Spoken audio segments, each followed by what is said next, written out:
We will switch to English because we have guests from abroad. Good evening, everybody.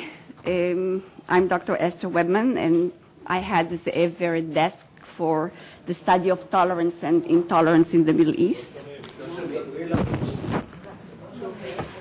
I'm glad to open the third Zeev annual event, which coincides this year with International Holocaust Remembrance Day, which was only 2 days ago, and focuses on Holocaust education among Arabs and Muslims.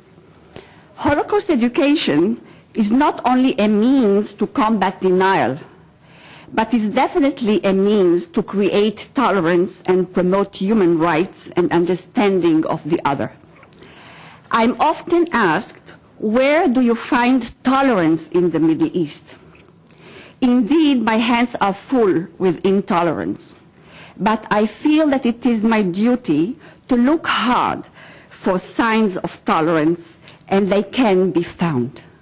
Yes, there are few, esoteric, and sometimes they face vocal resistance, but they are there and are always the result of individuals' devotion and persistence. We will hear about some of them from our speakers tonight, the challenges and the hopes. I would like to draw your attention to the picture on the screen. I received it recently from a new acquaintance that I invited to join us tonight. But unfortunately, he could not come. This could endanger him. He is a young Muslim Tunisian teacher who, out of his own curiosity and initiative, incorporates teaching the Holocaust in his German language class. He is involved with few local Jews in a small memorial project for the preservation of Tunisian Jewish heritage, Dar Zikra. Once a thriving Jewish community, and today consists hardly of few hundreds.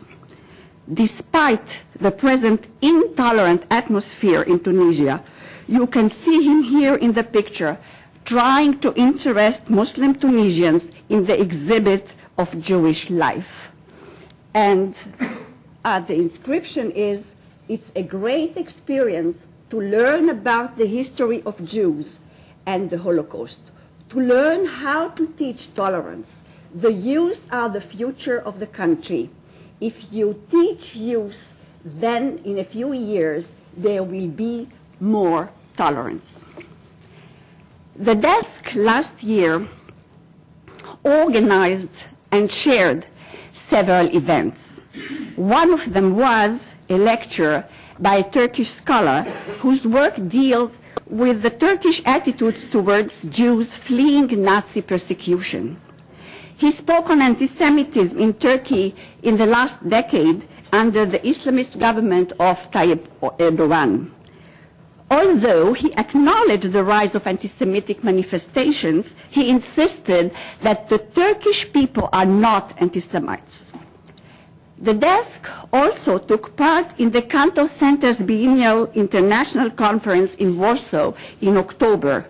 The title of the conference was "Probing the Limits of Tolerance, Jewish Communities and Other Minorities Facing Anti-Semitism and Xenophobia." And the desk was responsible for the session on manifestations of intolerance, anti-Semitism, and Islamophobia. Before asking our Dean of Humanities, Professor Eyal Zisser, to say a few words, I would like to welcome you all, Ms. Sarah Vered, and the Vered family friends for being with us, and to warmly thank all those who helped me in organizing this evening. First and foremost, Professor Dina Porat, who is always there for me, reassuring and giving good advice. Dr. Scott Uri, the head of the Stefan Roth Institute, and my dear friends, Ms. Taliana Amat and Ms. Ronit Greenfeld, for their most valuable assistance. And last, I would like to welcome our guests in the panel, Mr. Abdellah Ben Hassi, who overcame many hardships to join us from Morocco, Mr. Nazir Majali from Nazareth, and Kim Robin Stoller from Berlin. Professor Zeev.